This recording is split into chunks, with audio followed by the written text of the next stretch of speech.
3 million people currently live within a short drive of Mount Vesuvius. No scientist can tell you exactly when it will erupt again. Its last eruption ended in 1944, the longest stretch of quiet this volcano has produced in over 400 years of documented history. Before that, it destroyed 2 entire cities in a single day, burying them so completely that people forgot exactly where they had stood. What follows is an escalating look at what dormant actually means for a volcano like this one.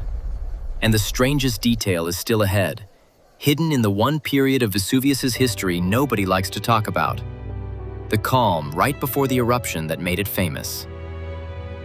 Here's what we actually know about the event that made this mountain famous.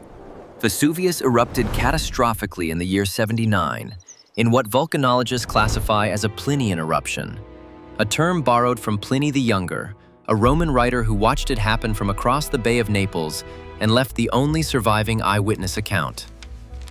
For centuries, the eruption was dated to the 24th of August, but that date is no longer treated as settled. Several researchers now argue, based on evidence like charred autumn fruit and heavy clothing found at the site, that it more likely happened in October or November. Ash from the eruption is estimated to have reached roughly 20 miles into the sky, about 3 times higher than a commercial jet typically flies. But that's not the strangest part of this story. There's a more recent scientific detail that adds another layer to this. In 2020, researchers examining the remains of a victim found in Herculaneum reported evidence that the extreme heat of the eruption may have vitrified portions of the person's brain tissue, turning organic material into a glass-like substance, a transformation that would have required temperatures reaching several hundred degrees within moments. That claim has not gone unchallenged. A number of other researchers have questioned the interpretation, arguing the material could have formed through an entirely different process, and the debate over exactly what happened in the final seconds of that victim's life is still active in academic journals today. Officially, the story of Herculaneum has been considered settled for centuries. A city buried by pyroclastic flow, its residents killed almost instantly. The problem is that the more closely modern forensic science looks at exactly how they died, the less settled the finer details actually turn out to be. That's where the documented trail stops being simple. Here's the number that makes this whole topic worth returning to. Roughly 3 million people currently live in the metropolitan area surrounding Vesuvius, and more than 20 towns and cities sit inside what Italian authorities officially designate as the highest risk zone. That is a population on a scale comparable to a mid-sized American city, packed directly around an active vent. Try picturing that density for a second. A modern city's worth of people, pressed right up against a crater that has already proven what it's capable of. Some volcanologists have said, on the record, that this makes Naples the single most dangerous concentration of people living near an active volcano anywhere on Earth. A claim other researchers push back on, pointing to places like Mount Merapi in Indonesia as an equally severe comparison.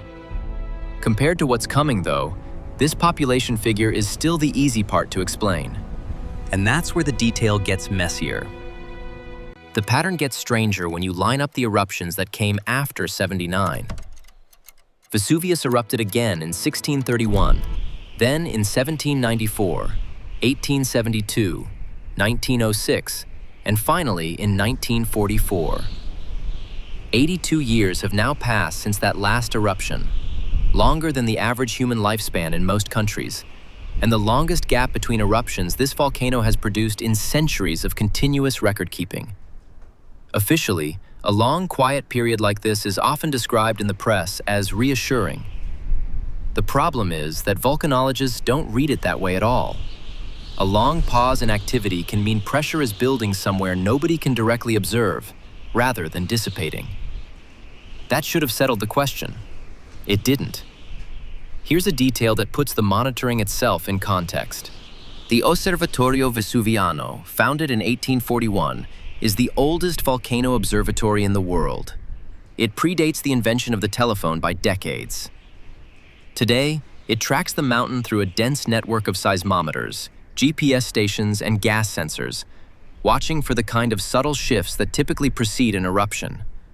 a monitoring density that puts Vesuvius among the most closely watched volcanoes on the planet, comparable in coverage to sites like Kilauea in Hawaii. And yet, after nearly 2 centuries of continuous observation, researchers still cannot say with full confidence how much advance warning those instruments would actually provide. Why the interval between this volcano's major eruptions has grown less predictable over time, rather than more, is something researchers are genuinely split on. Where do you land on that one? This is where most explanations quietly stop. No one disputes that Vesuvius has been closely watched for generations. It's the interpretation of what that monitoring actually shows that divides the scientific community. Estimates of the depth of the volcano's main magma reservoir have shifted over the years, with some studies placing it several miles beneath the surface, and others describing a more complex, layered system connected to deeper reservoirs. That distinction matters because it changes how quickly warning signs might escalate once real unrest begins. A shallow, isolated chamber behaves very differently from a deep, connected one, and the two scenarios imply very different timelines for how fast a crisis could develop once it starts. Why estimates of something this fundamental still vary this much between studies is worth arguing about in the comments. There's one detail researchers keep coming back to. That detail is the evacuation plan itself, because on paper, one exists. Italian civil protection authorities have divided the highest risk area into zones and built a framework meant to move residents out ahead of an eruption. What the plan does not fully resolve is how much advance warning people would realistically get, since officials have never settled on a single number for how long that warning period would last. Moving a population that size out of a single geographically constrained coastal region through a limited number of roads in a limited window of time is the kind of logistical problem more commonly associated with wartime evacuations than with routine civil planning. Picture living your whole life at the base of that mountain, the way people there actually do, going to work and raising children under a warning system whose timeline nobody can name with certainty. How much warning would actually be enough to move that many people out safely has never been tested in practice. Where do you think the real number falls? Here's where the official version starts to crack. This is where the research gets current. In 2026, a study published in the journal Scientific Reports proposed an integrated multi-dimensional framework for assessing risk around Vesuvius, modeling hazard zones, population exposure, and evacuation logistics together, rather than treating them as separate problems the way older models often did. If the kind of place where active science and everyday geography collide like this is something you find yourself drawn to, this channel spends most of its time exactly there. Go back to that number from the opening for a second. 3 million people. Because this new modeling work is largely an attempt to answer what actually happens to all of them if the ground beneath that mountain starts moving. That's not the detail this video is building toward, though. Not yet. And what happened the last time this volcano went quiet for this long is exactly where we're headed next. The last time Vesuvius produced a major eruption after an extended quiet period was in 1631, and several historical sources describe that dormancy as having lasted for centuries beforehand. Long before that, in the year 73 before the Common Era, ancient historians recorded that the escaped slave leader Spartacus and his followers hid inside the volcano's crater. A crater they described as overgrown with wild vines, with no mention anywhere in the surviving record of it being recognized as an active volcano. That is not a small detail. It means that for the people living around Vesuvius at the time, the mountain simply did not register as a threat at all. Not folklore, not a name for it, not even a category of danger to warn the next generation about. Try to sit with that for a second. Here's where the pattern starts repeating itself. Here is the detail this entire video has been building toward. In the years leading up to the eruption of 79, the Greek geographer Strabo described Vesuvius's summit as fertile and cultivated, its slopes covered in vineyards, its central crater noted mainly for its unusual rocky, scorched appearance rather than for any sign of danger. Romans farmed its lower flanks. They built villas along its base. Nothing in the written record from that period suggests anyone treated the mountain as an active volcano at all, because, by every account available to them, it hadn't behaved like one within living memory. That is the exact pattern researchers now point to when they talk about long dormancy at Vesuvius. Not evidence of safety, but a documented precedent for how a population can settle into permanent calm right up until the moment that calm ends. No one disputes the first part of that record. It's the second part, what it might mean for 3 million people living the same way today, that causes the argument. There's still one more angle to this worth walking through. So where does the actual science land on all of this? Volcanologists agree, without much argument, on the documented history. The eruption of '79, the sequence of eruptions that followed it, the world's oldest observatory watching the mountain since 1841, and the fact that 1944 remains the last confirmed eruption on record. What remains genuinely unresolved is everything about the future, how long the current quiet period will last, and whether the historical pattern of long dormancy followed by major eruptions is a reliable predictor at all, or simply a coincidence that has repeated itself a handful of times across a limited historical record. Researchers are honest about that limitation, rather than pretending otherwise.